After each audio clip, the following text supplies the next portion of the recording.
December 30వ తారీఖు సోమవారం రోజున సోమవతి అమావాస్య 2024వ సంవత్సరంలో 100 సంవత్సరాల తర్వాత వస్తున్న ఈ శక్తివంతమైనటువంటి అమావాస్య రోజున పసుపు డబ్బాలో ఇది ఒక్కటి వేయండి. ఇక మీరు రాత్రికి రాత్రే కోటీశ్వరులు అయిపోవడాన్ని ఏ దుష్టశక్తి కూడా ఆపలేదు. అంతేకాదు మీ ఇంట్లోకి ధనం ఏదో ఒక రూపంలో వస్తుంది. అదృష్టం మీ ఇంటి తలుపుని తడుతుంది. పసుపు డబ్బా అనేది చాలా పవిత్రమైనటువంటిది. పసుపు అనేది ఎంతటి శక్తివంతమైనటువంటిదో మన అందరికీ తెలిసినదే. పసుపు లేనిదే మనం ఏ శుభకార్యమో జరిపించము. పసుపు అనేది ముత్తైదువ చిహ్నంగా భావించబడుతూ ఉంటుంది. సకల దేవతలకి ఇష్టమైనటువంటిది. పసుపులో ఎన్నో రకాల ఔషధ గుణాలు దాగి ఉంటాయి. యాంటీబయోటిక్గా కూడా పిలుస్తూ ఉంటాము పసుపుని. అలాంటి పసుపు డబ్బాలో ఈ శక్తివంతమైన అమావాస్య రోజున డిసెంబర్ 30వ తారీఖు సోమవారంతో కలిసి వచ్చిన సోమవతి అమావాస్య రోజున ఎవరైతే ఈ ఒకే ఒక్క చిన్న వస్తువుని పసుపు డబ్బాలో వేస్తారో వారికి కోరుకున్నంత ఐశ్వర్యం వస్తుంది. ఖచ్చితంగా డబ్బుని రాకుండా ఆపేటటువంటి దుష్టశక్తులు ఏవైతే ఉన్నాయో అవన్నీ కూడా తొలగిపోతాయి. మన చుట్టూ ఉండేటటువంటి నెగిటివ్ శక్తులు పూర్తిగా తొలగిపోతాయి. ఈ దుష్టశక్తుల ప్రభావం తొలగిపోయి కోరుకున్నంత ఐశ్వర్యం వచ్చి పడుతుంది. కోట్లకి అధిపతిగా మారిపోతాము. అంతేకాదు మన చుట్టూరా ఏవైతే చెడు శక్తులు ఉన్నాయో అవన్నీ కూడా తొలగిపోతాయి. పసుపు డబ్బా అంటే చాలా పవిత్రమైనటువంటిది. పసుపుని హిందూ ధర్మాల ప్రకారం ఎంతో పవిత్రమైనటువంటి దానిగా పరిగణిస్తూ ఉంటాము.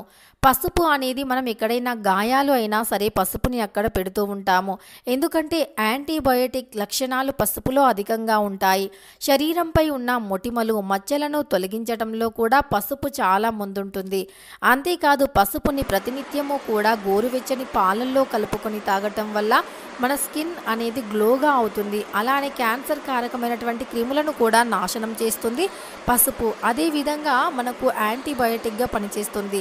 దగ్గు, జలుబు, చర్మ వ్యాధులు ఏవి ఉన్నా సరే తొలగిపోతాయి. ఇలా ఎన్నో రకాల శక్తివంతమైనటువంటి అంటే మంచి లక్షణాలు అంటే శాస్త్రపరంగాను సైన్స్ పరంగాను రెండు విధాలుగా కూడా మేలు చేసేది ఏదైనా ఉందా అంటే అది పసుపు అని చెప్పుకోవచ్చు. ఇందులో ఔషధ గుణాలతో పాటు యాంటీ శక్తులు కూడా అధికంగా ఉంటాయి. అంటే మనకు ఏదైతే చెడు క్రిములు ఉంటాయో వాటిని తొలగించే లక్షణం పసుపులో అధికంగా ఉంటుంది. ఆయుర్వేదంలో కూడా అధికంగా వాడుతూ ఉంటారు పసుపుని. ఈ యొక్క పసుపు వల్ల నెగిటివ్ శక్తులు కూడా తొలగిపోతాయి. ఆర్థిక సమస్యలు కూడా తొలగిపోతాయి. ఆర్థిక పరంగా ఎదుర్కొనే సమస్యల నుండి కూడా విముక్తి లభిస్తుంది. డబ్బు సమస్యల నుండి కూడా విముక్తి అనేది లభిస్తుంది. కటిక దరిద్రుణ్ణి కూడా ధనవంతునిగా మార్చే శక్తి ఉంటుంది పసుపుకి. వివాహాది శుభకార్యంలో కూడా పసుపుని ఎక్కువగా వాడుతూ ఉంటారు. మంగళ స్నానం చేయిస్తూ ఉంటారు. ఎందుకంటే ఏవైనా అమంగళాలు ఉంటే తొలగిపోతాయని, గ్రహాల అనుకూలత లేకపోతే గ్రహాల అనుకూలత పెరుగుతుంది, గురుబలం పెరుగుతుంది అని పసుపుతో మంగళ స్నానం చేయిస్తూ ఉంటారు. గురుబలం అనేది ఎందుకు అంటే గనక గురుబలం అనేది లేకుంటే గనక మనం జీవితంలో ఏది సాధించలేము. ఒకవేళ గురుబలమే మనపై ఉంది అంటే గనక ఇక మనం జీవితంలో మనల్ని ఎవ్వరూ ఆపలేరు. మట్టి పట్టినా సరే బంగారంగా మారుతుంది. చాలామందికి గురుబలం అనేది లేక వివాహంలో ఆటంకాలు వస్తూ ఉంటాయి. వివాహాది శుభకార్యాలు జరగవు. కనుక ఈ యొక్క గురుబలం అనేది ఎప్పుడైతే మనకు పెరుగుతుందో అప్పుడే మనకు అధికమైనటువంటి సంపద పెరుగుతుంది. అలానే మనం పట్టిందల్లా బంగారంగా మారుతుంది. అలాంటిది పసుపు అనేది గురుగ్రహానికి చాలా ఇష్టం. అలాంటి పసుపుతో ఈ యొక్క శక్తివంతమైన సోమవారంతో కలిసి వచ్చిన సోమవతి అమావాస్య రోజున చేసే ఈ పరిహారం అనేది తప్పకుండా మన సంపదను పెంచుతుంది. మనకు డబ్బుని రాకుండా ఆపే చెడు శక్తులను తొలగిస్తుంది. అంతేకాదు పసుపు డబ్బాలో వేసే కొన్ని పదార్థాల వల్ల ఇక ఇది మన ధనాన్ని పెంచేటటువంటి పరిహారం అని చెప్పుకోవచ్చు. మన దరిద్రాన్ని తొలగించి ధనాన్ని పెంచేటటువంటి పరిహారం. ఎందుకంటే పసుపు ఎప్పుడైనా లక్ష్మీదేవికి చాలా ప్రీతికరమైనటువంటిది. పసుపుతో చేసే ప్రతి పరిహారం కూడా 100కి 100% ఫలితాన్ని ఇస్తుంది. అలాంటి ఈ యొక్క పసుపు పరిహారం అనేది మన దరిద్రాన్ని పూర్తిగా తొలగిస్తుంది అని చెప్పుకోవచ్చు. ఇక ఈ పరిహారం వల్ల ఖచ్చితంగా మన సంపద అయితే పెరుగుతుంది. కానీ పసుపు డబ్బా విషయంలో కొన్ని నియమాలు తప్పకుండా పాటించాలి. ఈ శక్తివంతమైన అమావాస్య రోజున పసుపు డబ్బాలో ఇది వేస్తే ఇక తప్పకుండా మన సమస్యలు అన్నీ కూడా తొలగిపోతాయి. అయితే అమావాస్య అనేది సామాన్యమైనది కాదు. సాధారణంగానే అమావాస్యకి ఎంతో పవిత్రమైనటువంటి స్థానం ఉంటుంది. అమావాస్య రోజుల్లో చేసేటటువంటి పరిహారాలకు దరిద్ర బాధలు అన్నీ తొలగిపోతాయి. అమావాస్య రోజున చేసే ప్రతి పరిహారానికి కూడా చాలా మంచి ఫలితం అనేది వస్తుంది. అయితే అందులో కూడా 2024వ సంవత్సరంలో చివరి అమావాస్య సోమవారంతో కలిసి వస్తుంది కనుక దీనిని సోమవతి అమావాస్య అంటాము. ఈ సోమవతి అమావాస్య రోజున పసుపు డబ్బాలో ఇది వేయాలి. ఇది వేసే ముందు తప్పకుండా కొన్ని నియమాలను కూడా పాటించవలసి ఉంటుంది. అమావాస్య రోజుల్లో చేసే దాన ధర్మాలకి ఎక్కువ పుణ్య ఫలితం అనేది వస్తుంది. అమావాస్య రోజుల్లో ఇంట్లో మాంసాహారాన్ని తినకూడదు. అందులో ఇది సోమవతి అమావాస్య కనుక చాలా పవిత్రమైనటువంటిది. సోమవతి అమావాస్య రోజున మాంసాహారాన్ని అస్సలు తినకూడదు. మాంసాహారాన్ని తిన్నా లేదా మాంసాహారాన్ని ఇతరులకి పంచినా కూడా మంచిది కాదు కనుక మాంసాహారాన్ని తినకూడదు. అలానే ఈ సోమవతి అమావాస్య రోజున పరమేశ్వరుణ్ణి పూజించాలి, అభిషేకం చేయాలి. ఇలా చేసి బిల్వదళాన్ని సమర్పిస్తే మనం ఏ కోరిక కోరినా సరే తప్పకుండా ఆ కోరిక అనేది నెరవేరుతుంది. అంతేకాదు మన చుట్టూ ఉండేటటువంటి దరిద్రాలు పూర్తిగా తొలగిపోతాయి. దరిద్ర బాధల నుండి విముక్తి అనేది లభిస్తుంది. మన చుట్టూ ఉండేటటువంటి దుష్టశక్తుల చెడు ప్రభావం కూడా తొలగిపోతుంది. చాలా శక్తివంతమైనటువంటి పరిహారం కనుక ఈ పరిహారాన్ని ఎవరైతే చేస్తారో వారికి తప్పకుండా లక్ష్మీదేవి అనుగ్రహం లభిస్తుంది. ఇక పసుపుని ఎప్పటికప్పుడు శుభ్రం చేస్తూ ఉండాలి. పసుపు పురుగు పట్టేలాగా అస్సలు చేయకూడదు. చాలామంది పసుపు పురుగు పట్టే వరకు కూడా అలానే వదిలేస్తూ ఉంటారు. కానీ అలా పసుపుని పురుగు పట్టేలాగా వదిలివేయకూడదు. పసుపు పురుగు పట్టేలాగా చేస్తే గనక మనకు ఎప్పుడైనా సరే పసుపు అనేది పురుగు పడితే మనకు ఆ యొక్క అంటే ఫలితం ఉండదు, లక్ష్మీదేవి అనుగ్రహం ఉండదు. కనుక పసుపుని పురుగు పట్టకుండా చూసుకోవాలి. పసుపు డబ్బాని పరిశుభ్రంగా ఉంచుకోవాలి. ఎప్పుడైనా సరే పసుపుని అంటే నెలకి ఒకసారైనా జల్లించి ఎండలో ఆరబెట్టిన తర్వాత పసుపుని ఉపయోగించాలి. చాలామంది పూజకి వాడే పసుపు మరియు అంటే వంటలకి వాడే పసుపు ఒకే డబ్బాలో నుండి తీసి వాడుతూ ఉంటారు. ఇలా చేస్తే మనకు ఎప్పటికీ డబ్బా చుట్టూరా కూడా చాలా పరిశుభ్రంగా ఉంచుకోవాలి. పసుపు డబ్బా చుట్టూ ప్రక్కాల కూడా పరిశుభ్రంగా ఉంచుకొని తరువాత పసుపుతో పరిహారాన్ని చేయాలి. ఇక ఎప్పుడు కూరల్లోకి వాడే పసుపుని అంటే వంటల్లోకి వాడే పసుపుని, దైవ పూజకి వాడే పసుపుని విడివిడిగా పెట్టుకోవాలి.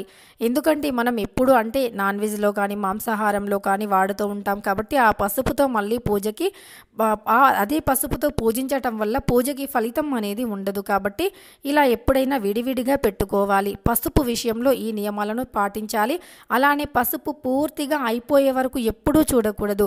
పసుపు కొద్దిగా ఉంది అనే సమయంలోనే మళ్ళీ మీరు పసుపుని నింపుతూ ఉండాలి.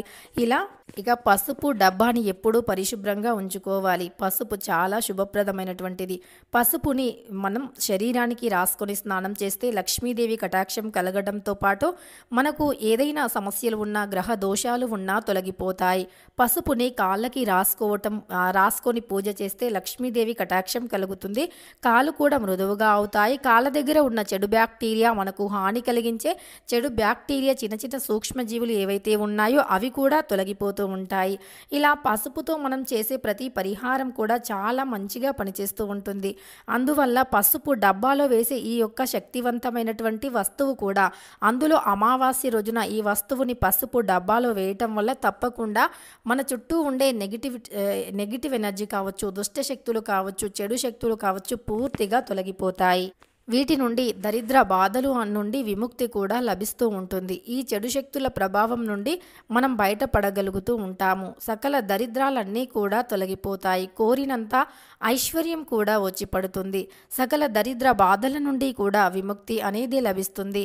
ఇక మనం ఈ యొక్క పసుపు డబ్బాలో అమావాస్య రోజున ఈ వస్తువును వేసే ముందు కూడా దాన ధర్మాలు చేయాలి. ముఖ్యంగా మనం ఈ యొక్క అమావాస్య రోజున దొడ్డు ఉప్పుతో చేసే పరిహారాలు తక్షణ ఫలితాన్ని ఇస్తూ ఉంటాయి. క్షణాలలో దరిద్రాన్ని తొలగిస్తాయి.